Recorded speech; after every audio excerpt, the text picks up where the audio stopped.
I say we get started, folks. So we definitely have a lot to cover today. We wanted to address concerns people might have on Meta, um, issues that we've seen that because of certain execution flaws or gaps in approach, people are not getting the best out of Meta.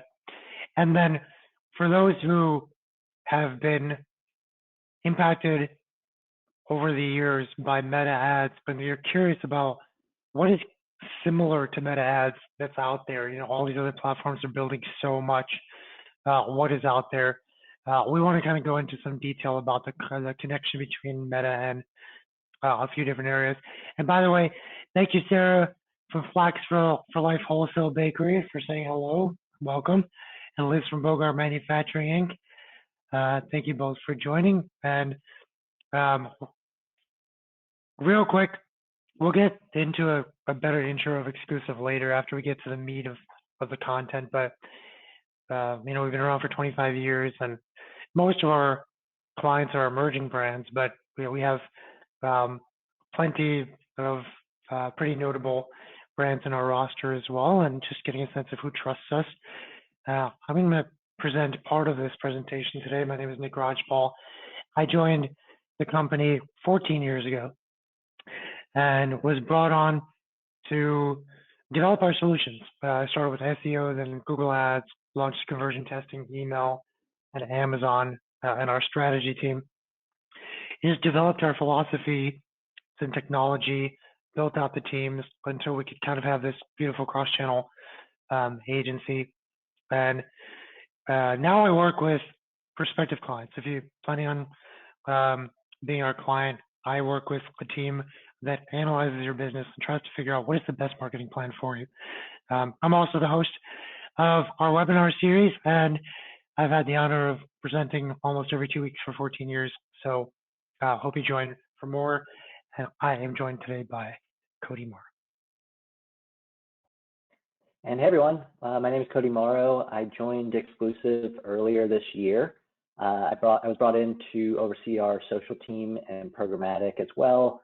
I have 8 years of experience in the digital marketing space. That's my entire career has been focused in this area. And I'm overseeing all the day-to-day operations of our social media and programmatic, and also supporting on developing strategies and making sure that we're future-proofing as we're looking at some of the things that we'll be discussing today as well.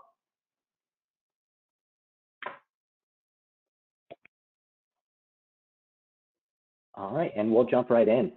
So the first thing we wanted to do is kind of level set on the current state of Meta. I'm sure a lot of you have seen a lot of things in the news recently about them, popping up a lot of articles, and we wanted to just really address initially the challenges that Meta has faced over the last year or so, really, which are a number of them. And overall, these have really led to a decrease in their overall ad revenue that I think has been leading a lot of the conversation in the news cycles recently as well. But overall macroeconomic environments, kind of a slowing economy, softening marketing budgets as companies are prioritizing savings, has definitely had an impact.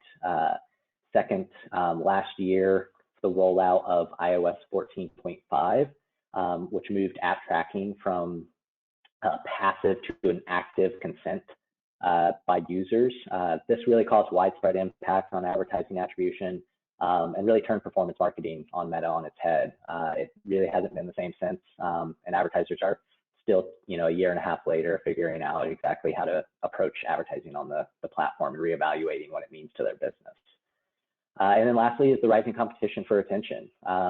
TikTok came and has made huge waves in the social media space recently, and over the last year has changed the ways users consume content and created huge competition for Facebook ad spends.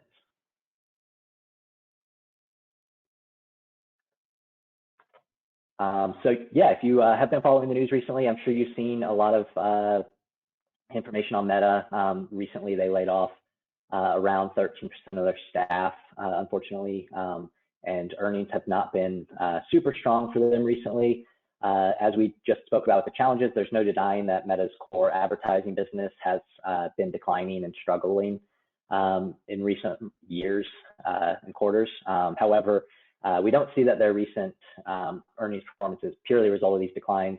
Meta continues to invest heavily in a division of their company called Reality Labs, and this is in pursuit of their vision of the metaverse, where users can immerse and interact in a virtual world. Reality Labs is on pace to cost over $10 billion in losses to Meta in 2022 alone, and there's not really a clear or immediate plan to recoup those. A lot of the work they're doing is very future state. The idea of virtual worlds is still a relatively new one in terms of the technology that's available for them and people's adoption of them.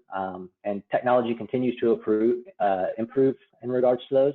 And we do see consumer behavior shifting as well, but it's really only time that will tell if Meta's version of the virtual world is one that will keep users' attention in the future.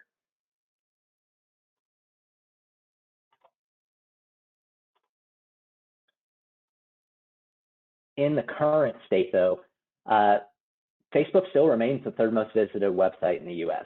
And that's Facebook alone. That's not even inclusive of Instagram as well, which also is a leading social media platform. When the research was published by Pew here, you can see that overall 69% of US adults still using Meta, or Facebook, I should say specifically, and 40% still using Instagram. As you can see, though, if you look to the right there, you'll see TikTok really up and coming in the last couple of years here, and grew massively from 21 to 22. I'm sure that's well higher than 21% if you did more research currently this year.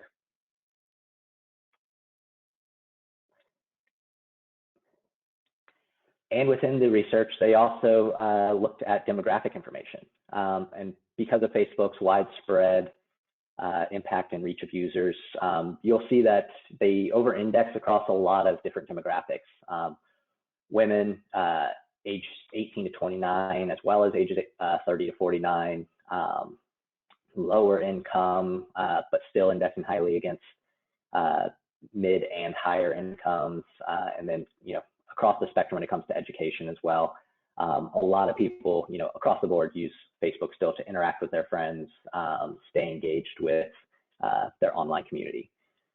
Instagram as well also hits on a lot of different demographics as well. 18 to 29 again, 30 to 49, 30 to 49, excuse me. A little bit more higher household income and a little bit more of college education, over-indexing as you get to college graduates.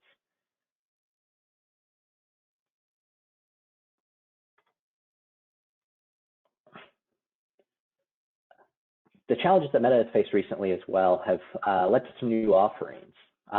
Meta's really being made to improve their product and give advertisers continued reasons to spend on their platform. So recently we've seen some new offerings by Meta, and these kind of cover a few different facets, but Advanced Plus shopping campaigns are a new campaign type for performance advertisers that leverage machine learning to help streamline ad delivery and drive more efficiency. Additionally, they've released conversion breakouts. So Meta is rolling out reporting that will allow advertisers to break down conversions by placement, platform, device, age, and gender. Formerly, conversion reporting was not available by these dimensions, and we were only able to look at things like engagement rates and click-through rates, but we'll now actually be able to look at who is converting across these different dimensions, as well as conversion rates and ultimately returns on those as well. And then expanded and comparable attribution settings. So Meta used to have longer attribution settings than 7-day click and 1-day view. They used to go back 28 days as well. They're actually reintroducing the 28-day click-based attribution. And then even beyond that, they are going to allow advertisers to compare attribution settings in the future. So from what we've seen of these new products released that we've been able to test, we are seeing good results across them. And a lot of this data is very useful at giving us insight into what is working, what is not, how far of look-back windows do we need when we're marketing, what platforms and demographics should we be targeting, And then just broadly, the Advantage Plus shopping campaigns doing well also.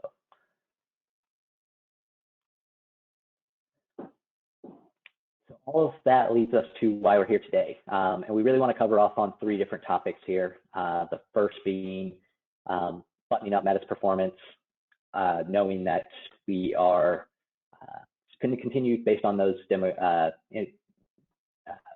information that we're seeing. 69% of users still on the platform. We're going to continue to use Meta. It reaches users and is a great place to engage with consumers. How do we actually scale that opportunity on Meta? So when we do find what's working, how do we make that work at a larger scale? And then are there any other platforms that we can expand into that we can mimic the success that we're seeing on Meta?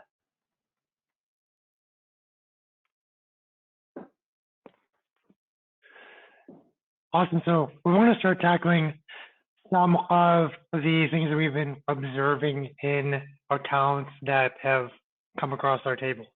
It's a fun process to have someone open up their Meta ads to us and say, you know, what do you see? Why are we seeing a drop in performance? And is it all because of macro issues that are out of our control? And so often we find that it's not because of macro issues. It is because the platform itself continues to change over time, and learning how to master it is something that is kind of an ongoing process. So we want to highlight a few things that we're seeing more commonly right now. And for those of you who know your Meta ads fairly well, you might recognize some of these things. So first is we're seeing some accounts where the exposure, the frequency of ads is just too high. So recently we've seen ads with 20x exposure. What does that mean? That means that people who are engaging with your ads on average are seeing that ad 20 times.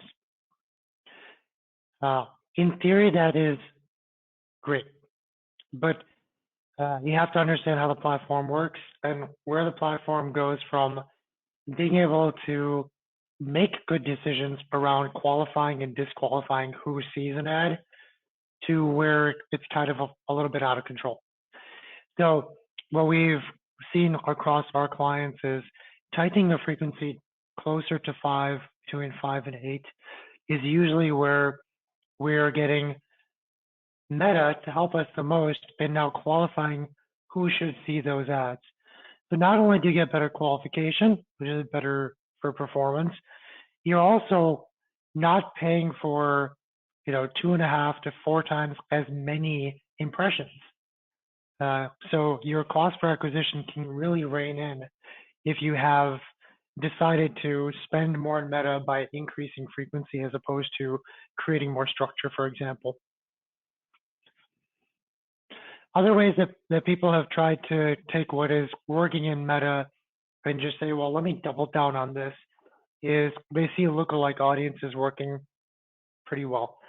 And they say, well, if we're performing well at a 2 to 3% lookalike audience, let's open that up to 5. 5 is still doing okay, let's open that up to more. At some point, it's barely instructional to Facebook and Instagram to use your seed data and now expose it to 10% of the available audience that is a close match. That 10% is no longer a close match. And it's no longer really getting the best, the heart of Meta's capabilities. At some point, Meta's ability to use lookalike properly starts to wane. When we see that around the 5% lookalike range.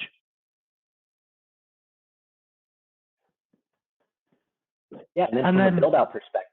Oh. No, go ahead, please.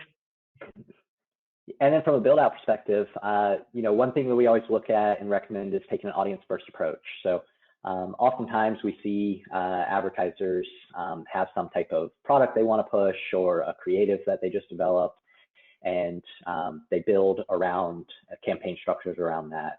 However, we recommend taking a look at a different way and focusing on who is our customer, who do we want to reach, how do we want to reach them, and then build creatives, develop creatives that work into those audiences. So for conversion driving campaigns specifically, eliminating audience overlap, making sure that you're using the exclusions to separate out audiences. Facebook even offers an overlap tool, which can be used to compare audiences. This is going to overall just make sure that the auction is also getting not two different bids from you, and there's not an internal auction where you'd be driving up your own price. You're going to open up more opportunity for all of your audiences to get exposed to your messaging. And then taking a focused segmented approach to cold prospecting or marketing. So segmenting and tiering audiences based on qualifications just overall gives you better control over your bidding, your budgeting, and what optimizations you can do, as opposed to kind of grouping everything together, trusting the algorithm and letting it run. We want to take advantage and guide the algorithm into performing in the best way possible. And that includes having some level of human oversight into it to make sure that it's set up in a way that will properly drive performance.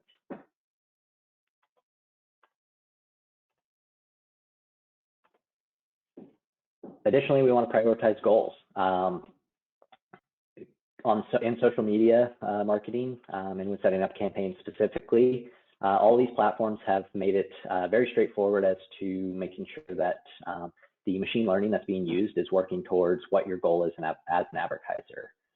And oftentimes, what we're working on, we're looking at conversion-based campaigns. And conversions can be a number of different things and useful actions to your business.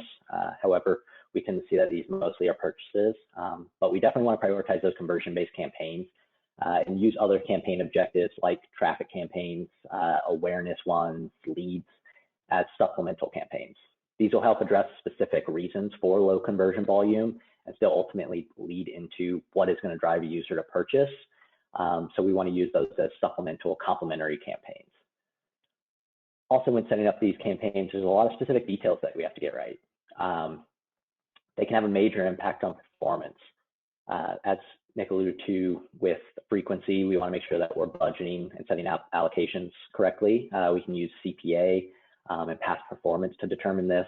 We can always look at reach and frequencies, as mentioned. So this often applies to remarketing campaigns where you're looking at a set number of users who have visited your site, visited specific pages, products, and we want to make sure that we're allocating budgets appropriately there, not over committing to those audiences.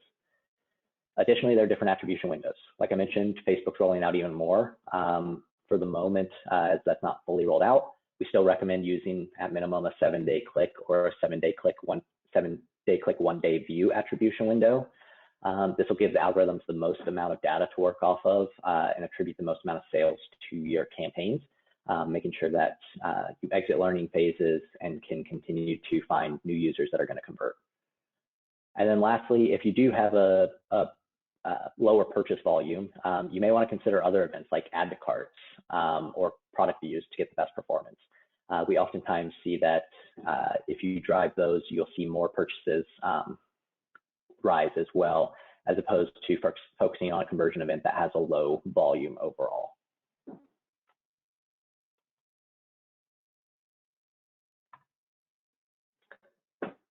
Another aspect that we see often is looking at the ad types and really a lot of static images being used. We definitely recommend diversifying your ad types.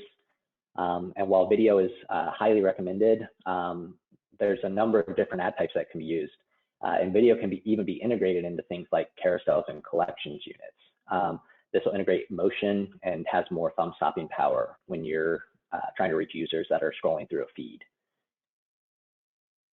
Additionally, based on an analysis of conversion lift studies, Meta has published and seen mixed format campaigns tend to drive better performance overall than single format ones.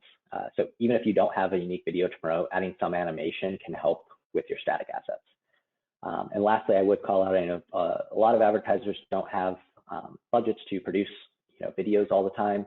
Meta does have tools that help turn static images into animated videos. That can be things like slideshows. That'll help just, again, add some diversity into your ad portfolio.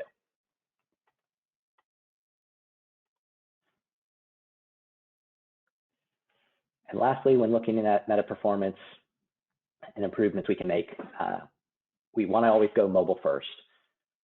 Most of Facebook is consumed in mobile setting. Same thing with Instagram. As I mentioned, it's a very feed-based platform, though there is placements like stories. All of those are consumed primarily on your mobile device. So we want to make sure that we're designing for a mobile-first environment. What does that mean? That means showcasing your brand early and often, making sure that it's included in creative assets for statics and then shown early in videos. Studies by Meta have shown that this can lead to 4 times online sales. We want to keep copy concise, focus the message you want users to see, and ensure that it's clearly relayed and isn't truncated. You'll often see ads in Meta that say "see more" or have an ellipses. Those will not get as much engagement. Consumers aren't getting the message that you wanted to communicate to them. So we always want to make sure the message that we're trying to get across is clear and at the forefront of the copy that we're putting in. Things like discounts, coupon codes, call to actions should always be visible no matter what the placement that we're using. We want to take a look at, we want to optimize aspect ratios, using square 1x1s for feeds and vertical 9x16 for stories. We should spec out creatives to both of those different aspect ratios for these individual placements to make the most use of the screen. And then lastly, we want to use placement customization. So making assets aligned with placements, make sure that you're designing for sound off, but still including audio for story and in-stream viewing.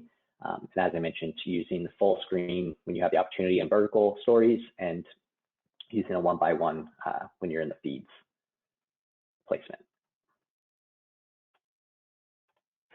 Awesome.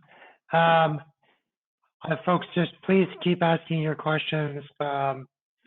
Cody, if you see any questions that you want to answer early on, please go ahead and grab that. Otherwise, we can wait till the QA at the end. So to introduce the other options that are available when you're happy with your meta success, we rely on the framework that we use for our clients. Our framework is fairly straightforward. Instead of only focusing on return on ad spend for different aspects of your marketing, whether it's social or Google, also not just isolating your return one channel at a time. We have identified that businesses need to invest in more drivers of their business, and there are specifically 5 drivers of a business. There's awareness, that's people finding out about you essentially cold. There's consideration, that is along the lines of non-branded search in Google Shopping. So someone is actively looking for a product and you show up. There's conversion, anything that goes from the first click or engagement to the first purchase. There is a driver in loyalty, so any past customer, trying to get them to buy again. And of course, advocacy, asking for likes and shares and reviews. An interesting thing about these 5 drivers is you could have a lot of channels supporting each of these drivers. Each driver virtuously helps the next driver. So advocacy, for example, begets more awareness. Awareness gets more consideration.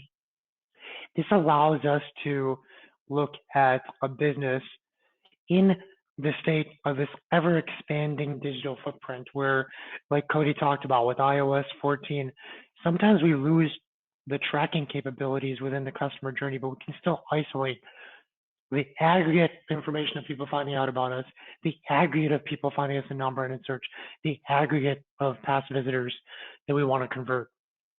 Allows us to harness more in the marketing side. And using that rubric, we can now revisit any other platform. For each of the platforms that we manage, we have designed targeting capabilities for awareness, consideration, conversion, loyalty, and advocacy. And first place I want to start off with is just getting a sense from you guys, which of the platforms that we're going to cover today are you actively investing in? Let's just get a sense from the audience here, from your peers. This is a multiple choice, by the way. Choose as many as you need. Are you investing in Meta ads, Instagram, Facebook? Are you investing in Google Discovery ads?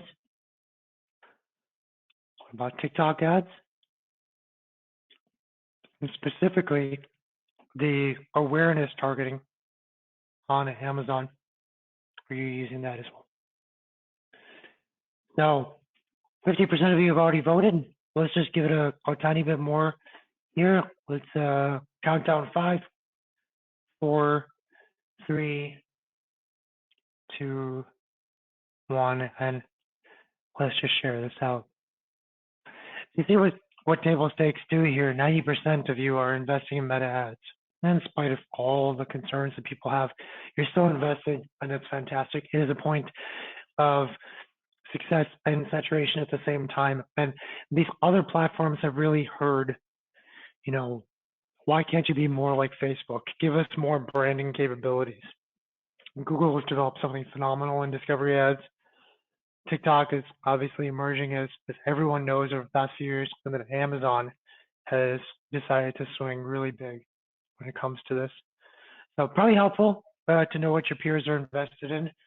The less your peers are invested in something, the bigger the vacuum. It's just the simple approach from a marketing perspective. Let's cover discovery ads first. So Google Discovery Ads is part of the Google Ads platform, and it's a way to essentially get more awareness.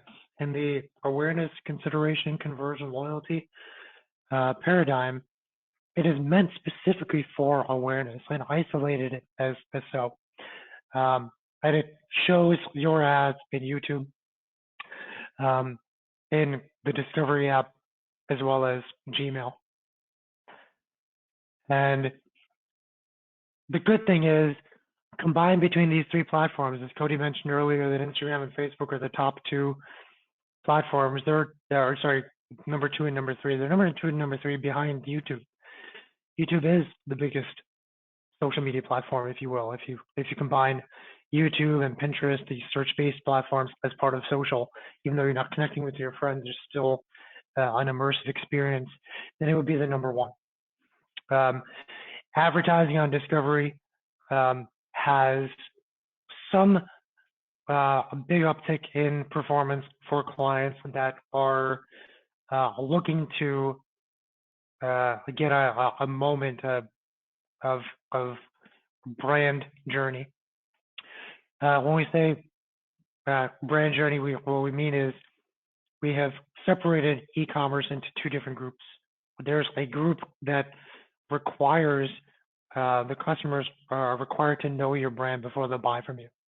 Those are brand-based journeys, and there's about 70% of e-com people can buy with you from you without even knowing what the brand is, and that's perfectly fine. But the brands that really need to invest in themselves need to explore ad types like discovery ads, which are just meant for brand awareness. So if you're using other formats in Google Ads already, and you think, well, why should I do this? I'm already on display or PMax or video. Well, there's some differences. PMax is phenomenal, but its main intention is to find someone in shopping and then advertise to them. It's much lower funnel. It's much higher intent. Because this is more about targeting for awareness, there are more native controls in audience targeting in discovery ads than there are in PMax. PMax, you trust them, and discovery, you have control. With the display has a huge Google Display Network. Discovery only focuses on YouTube, Gmail, and the Discover feed, and that is the highest performing part of the overall display network. So one of the things that our team really likes is when they advertise on Discovery, they're going to get a slightly better performance than if they were on display alone. Video does have video reach, which is also meant to drive just basic awareness. But when discovery ads show up, because of the way that they are formatted, they typically have a slightly higher click-through rate than the video reach ads themselves.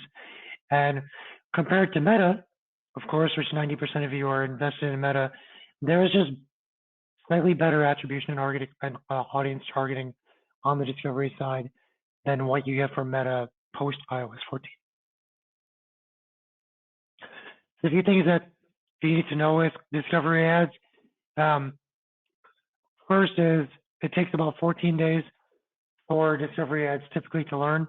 So you want to get in there as soon as possible, and you also don't want to turn off the ads too soon. If they're not learning and hitting targets early on, give them a little bit of time. On top of that, this is one of those learning engines that requires a critical mass of data. So Google recommends that you take your cost per acquisition, you multiply it by 5 to 10, and that becomes your daily budget. Other tests have shown that you have to bring it closer to 10 to 20 times the CPA for certain businesses. Either way, if your daily budget is not high enough, unfortunately, discovery ads will not learn and give you that hockey stick improvement in performance that will make it worth its while. And finally, focus on window shopping, promotions, new products, in season, things like that could get someone to jump from first-time cold awareness into actual shopping is going to drive the best performance. So you don't want to just use discovery as general vague introduction to the brand. You want to drive some action with it as well.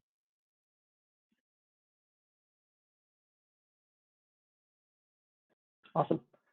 So next we want to talk about TikTok. As I mentioned earlier in the presentation, TikTok is one of the reasons that Facebook has seen a decline in their ad revenue. A competition for attention, a lot of users using TikTok as well, and ad dollars starting to funnel into that platform also. So wanted to spend a moment to talk about the opportunity that exists with TikTok as well. When we look at the ecosystem of search and social, we'll see that a number of these platforms kind of fit into different parts of the spectrum. So on the far left there, you have Google Search, and that's really for everything, very informational, fact-driven, and search-driven, obviously. As we look at Instagram, we find it a little bit more based on community. So that means following others, a lot of social validation. You look and find pages that you follow, and that's all you really interact with. However, TikTok has really filled this new space that's very personal and very discovery oriented. So the main page of TikTok is called For You. It's about your content, what you like, what you want to consume, but it's very discovery driven. So it's not only people in your feed that you follow. It's a lot of content that TikTok has deemed that they believe you will like. So very visual, subjective, and very inspirational overall. As we look at TikTok, there's a lot of niche communities on it that have formed over the last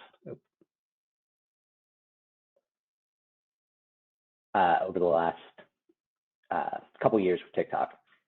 We have Fit Talk, Fashion Talk, Travel Talk, Food Talk, and Beauty Talk. That's a handful among others, of course. And it's pretty astounding the amount of views that have been seen across these different videos. So as you can see, the highest there is 21 billion. That's probably not even the highest overall. And then even on the lower end with Travel Talk, they're still around 7.3 billion.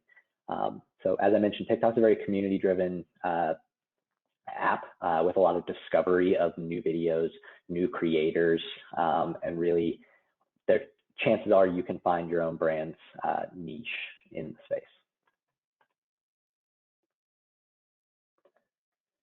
Additionally, TikTok has shown to have a heavy influence on purchases with its users. So overall, TikTok's user base grew 10x since 2021 over the last couple of years now. Nearly 40% of Gen Zers say that they're directly influenced by products they see on TikTok, and users are spending about 90 minutes a day on the site. So very heavy usage of the platform, and it overall has a very engaged and receptive user base, which we'll cover a couple stats on the next slide here that speak to that. 90% of users access TikTok every day. 83% have posted a video. And then from receptive to what they're seeing, they're interested in discovering new products. 52% that said they discovered new products. And there's been 13 billion views on the hashtag TikTok made me buy it. A lot of people sharing products that they purchased, things that they bought with other TikTokers, and then reviewing them, talking about their experiences with them. So users are overall very highly engaged and interested in new ideas, eager to discover. So what do ads look like on TikTok? There's a few different ones here, and we'll focus on one in particular from a performance driving perspective. So here are some of their larger ones. You have things like Top View, which is the first ad that's going to show up as you open up the app. It's going to be bought more on like a time basis, so you typically buy top views once, a day, couple days, a week, some of those types of things. Typically fairly heavy investments, a lot more brand awareness focused, as it's again going out to a mass amount of audience, and everybody's really seeing it. You have the branded hashtag challenge, which invites TikTok community to participate in trends specifically created for your brand, and these are promoted within TikTok to users through people doing the challenges. Again, a bit more of a branding exercise, a bit focused on more awareness and high level just exposure to your brand. And lastly is Spark ads, which are very similar to organic posts and influencer posts. So you can boost different types of videos to maximize their impact. Those can be your own, creator made, or just ones that mention your brand. For the most part, though, we tend to focus on in-feed ads. In-feed ads are an opportunity to tell your brand story in a very true to TikTok way with sound on vertical video that can even be enhanced with interactive add-ons. So TikTok ads tend to do best when they look and feel like other TikToks and interact with consumers in that way and don't come across as so much of an ad. But that's where users are most engaged is in-feed ads. And in-feed ads show in the middle of their content like any other content they'd be consuming, and is an ad type that we tend to see do best when you look at more performance-based advertisers. So what are some ad best practices on TikTok? Well, we want to make sure that our ads are high resolution, full screen, long form being longer than 15 seconds. You can actually tell a little bit more of your brand story through TikTok ads. Sound first, everything should have audio included. Immediate branding, similar to like I mentioned in Meta, mobile first environment, you want to make sure your brand is highlighted and makes an immediate impact. And then has an organic look and feel. So making your content or your ad look like content is going to return the best performance. TikTok does offer a lot of creative resources through their creative center that shows you what ads are top performing, gives an array of resources to create ads as well to help you, discover new trending sounds, hashtags, and things that users are generally engaging with. So what's the advertising opportunity on TikTok? Well, consumers on TikTok are typically looking for exciting purchases that they can show off and share. Focus on purchases that are spontaneous and social in nature to see the best results.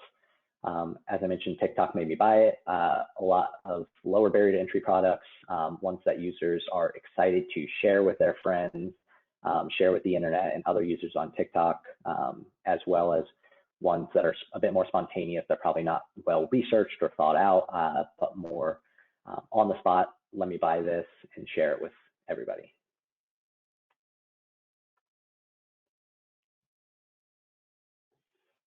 And advertising opportunity on TikTok as well is a good chance to tell your brand story. So clients with brand-based customer journeys are going to have the greatest success on TikTok. You can really show your product's value proposition in conjunction with a promo message. It doesn't need to be super short. As I mentioned, videos can be a little bit longer form even, and you can really show the opportunity that exists and why your product was made, what benefit it brings to the consumer, and why they would enjoy purchasing it.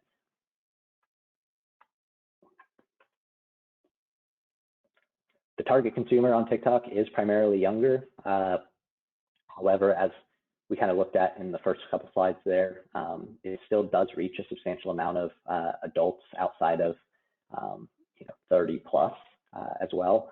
And they generally have a modest disposable income. Like I mentioned, a lot of more spontaneous purchases, a little bit easier to purchase products, not nearly as many large, more thoughtful purchases.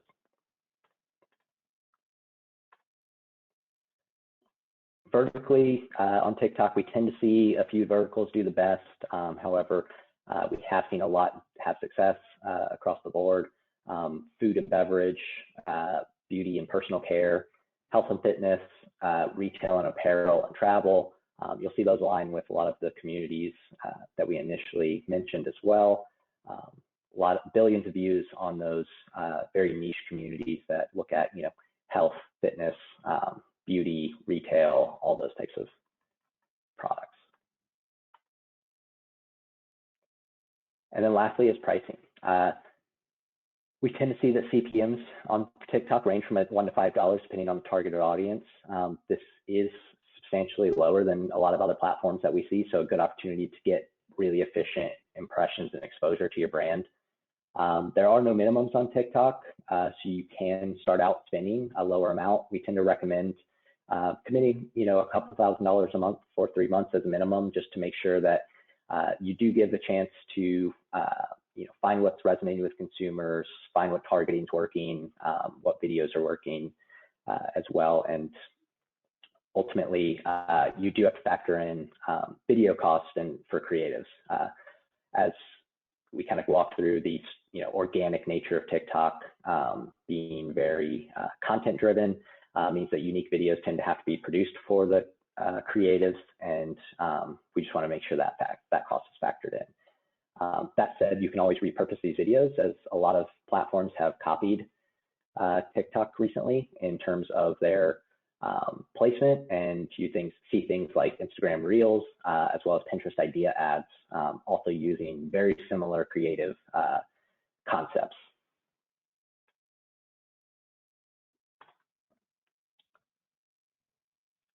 And lastly, we did want to share a quick case study for a skincare brand. They utilized influencer targeting and content to generate new product awareness and media attention. And overall, they drove a bunch of high intent purchases to their site, as well as site of their largest retailer, Sephora. Our campaign resulted in 24 million impressions. We saw a major lift in site sessions period over period, and only a 2-second video view. So a good performance in comparison to what we were able to produce on Meta as well. And the campaign drove a lot of exposure to the brand and the new product that they were releasing, and ultimately a lot of purchases as well. Awesome. Last, we just want to cover what's happening on the Amazon display side. 28% of you are doing Amazon awareness marketing ads, which is fantastic. Amazon has always had the same flywheel. They knew exactly what they wanted to do the entire time, but customer experience for a long time was just what Amazon wanted to do themselves. And they started to release more and more capabilities for brands to somehow enhance customer experience for their own advantage. They're basically the beginning of a new era, and it's helpful to know that 63% of consumers start searching for a new product on Amazon.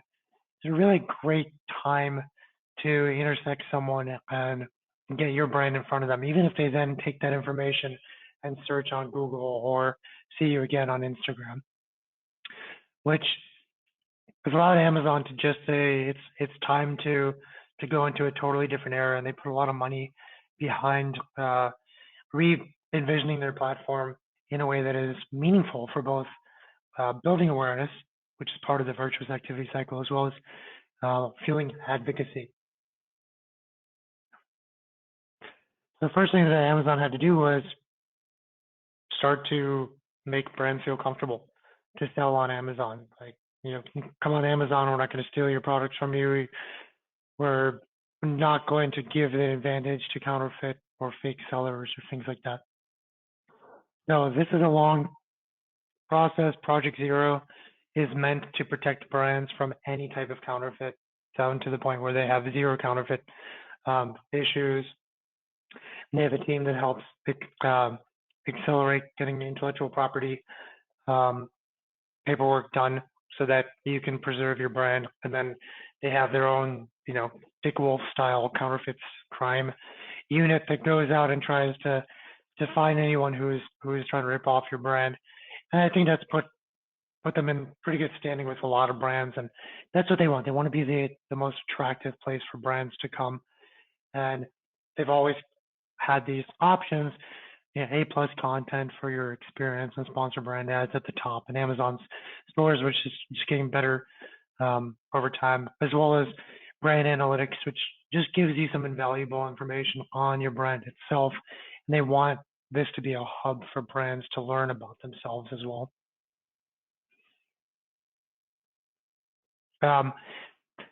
The innovations that we wanted to talk about a little bit. One, there's a lot more branding capabilities now in Amazon. We want to talk about the 4 different ways in which you can target those likely buyers.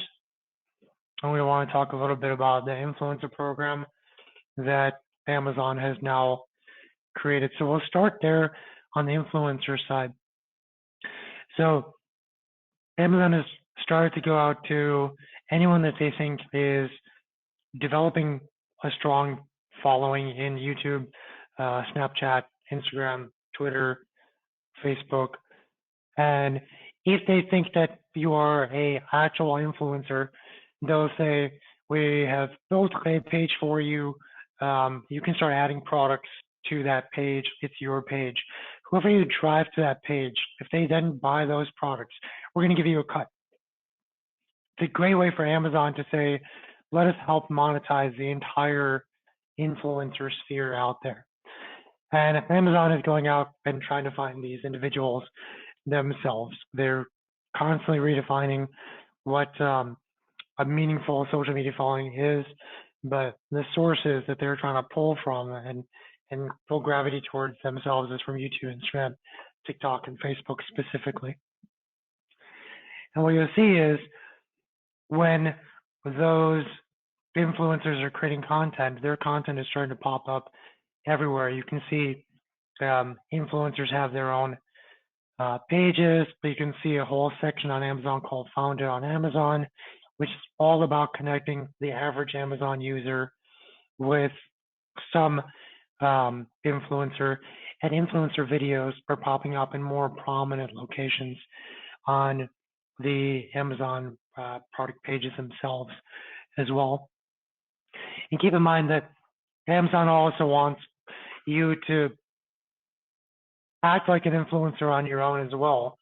So with Amazon Live and live streams, they're giving the brands a chance to act a little bit like an influencer and have those moments. And again, customer experience being such a big part of the flywheel, and maybe even a missing piece of the flywheel when Amazon looked at what an immersive experience would look like on Meta and TikTok.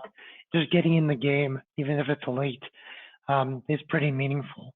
And brands that want to have that immersive experience everywhere online should be thinking about Amazon, and 63% of sales starting there.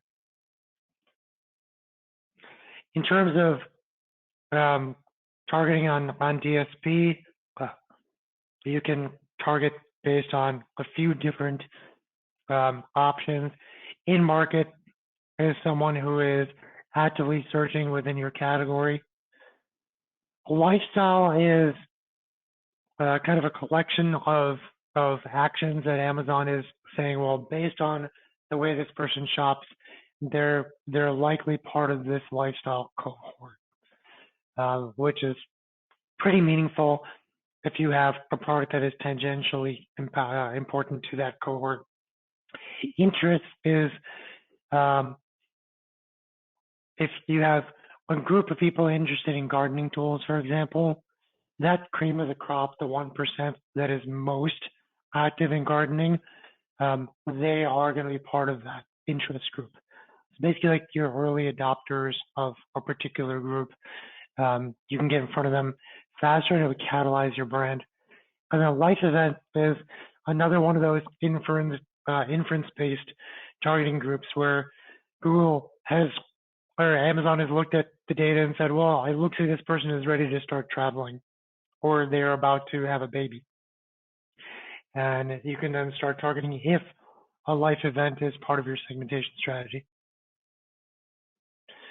The DSP program itself has allowed people to just kind of build their awareness to a maximum degree. And this does apply as well to B2B. There are some great case studies, including a Samsung case study that's selling TVs. This is by the way, a question from Patricia. Amazon looks good for B2C. What about B2B? There's a fantastic DSP B2B case study for video on programmatic. Again, is for Samsung's B2B line of TVs. So would love to share that if we can connect after.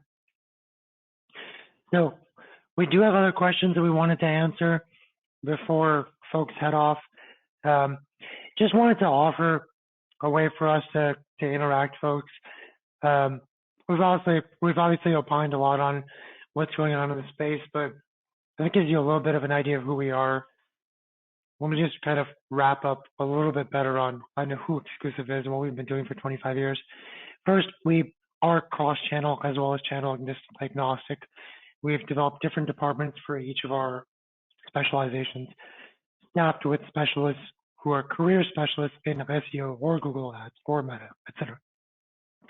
These specializations are coordinated by a strategy team, and then we have a technology team that synthesizes the data from those platforms in a strategic fashion. All that is done through this big data warehousing approach that we have, where we pull in all the data from every technology available in real time and connect the dots around here's all the data from every platform on a single product or a single keyword. It allows us to organize our segmentation strategies, our awareness versus consideration conversion around keywords and targets like that. For example, it allows us to do segmentation and A/B testing. If we have campaigns meant for one segment of your business that are running on Amazon, Meta, TikTok, and Google, we can tag those campaigns across all these different platforms as segment one.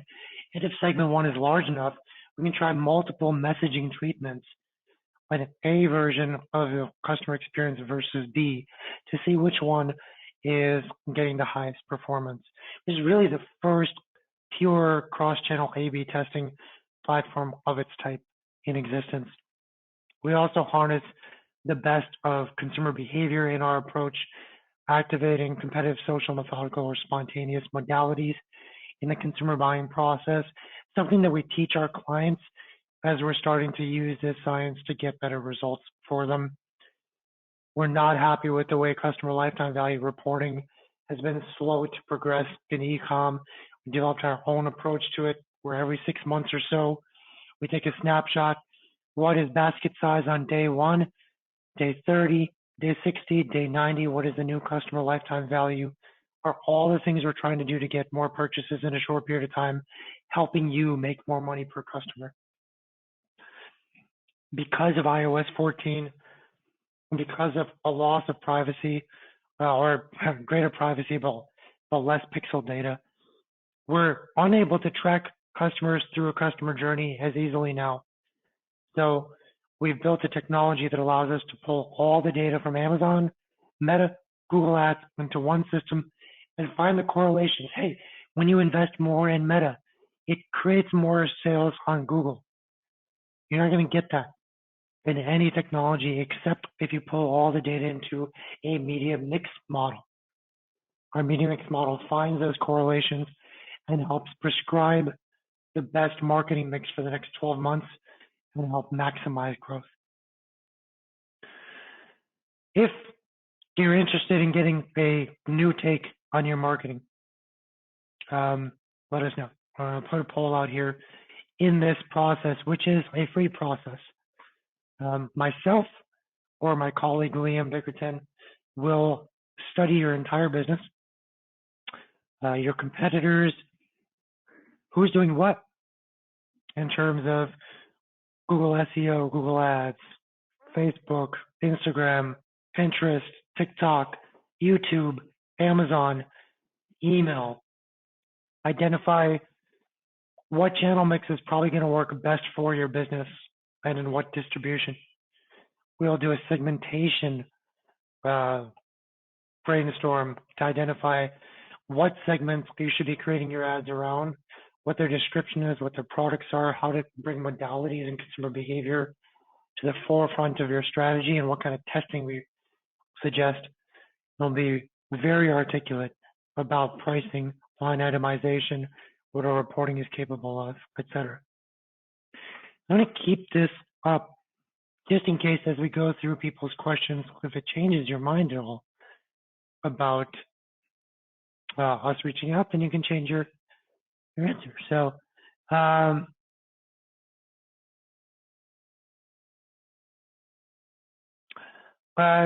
Michael Z, I've got a question here. You mentioned that if you're not getting enough conversion data with less, basically with not enough investment in an ad platform, what is the conversion volume that would start to make Facebook and Google ads effective? It's a great question. And Cody, I'll take a first crack at this.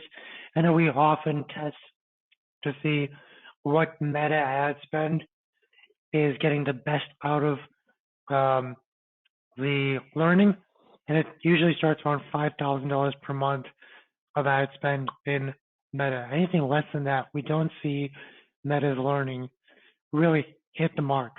When it comes to Google Ads, if you had to break down shopping, Performance Max, search, and everything else, the minimum would be at least $2,500 for each per month. Although both in Meta or Google Ads, we are comfortable managing ad spends of $1 million plus per month. We're just talking about the absolute bare minimum of activity where you can start to see some performance. And if you would invest less than that, you might not be getting the benefit of what Facebook and Google have actually built. Cody, you want to take one of the next questions? Yeah, I was just going to add on to that. I think the general rule of thumb on the Facebook side, at least, is about 50 conversions as well, if you're looking at it from a conversion volume perspective per ad set. Sometimes, you know, we're close to that, or we want to test out some new audiences and don't want to invest that heavy into those things. So we tend to look at that from a little bit broader perspective than just individual ad sets, but that's the general rule of thumb that Facebook will offer there. Like you mentioned, it's not that you're necessarily, you know, not going to see success. You just might not be tapping into the full potential of the platform by not reaching that conversion volume.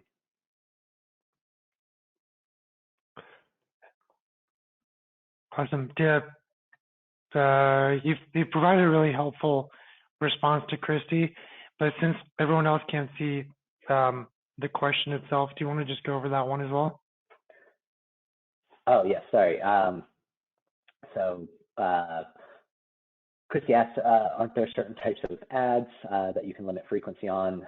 Which types offer this setting in reference to Facebook? And I believe you're referencing the actual frequency capping capability, which, yes, is only available in certain campaign types, most notably the awareness ones. This actually is a setting that's at the ad set level that, based on the targeting that you have placed allows you to set, I only want to reach this audience X number of times over X number of days. That's frequency capping specifically. And as a reminder, frequency capping doesn't necessarily equate perfectly to your average frequency. So, averages is obviously looking at all consumers and, averaging it out versus frequency cap is a maximum. So while it is a tool we use for the awareness-based campaigns, we tend to look at for our conversion-based ones, which is where we're definitely more leaned into, more of just budgeting overall, knowing that particularly for remarketing audiences, if you put too much budget into too small of an audience, Facebook's algorithm is going to prioritize spending that budget, and that's going to come at the cost of continually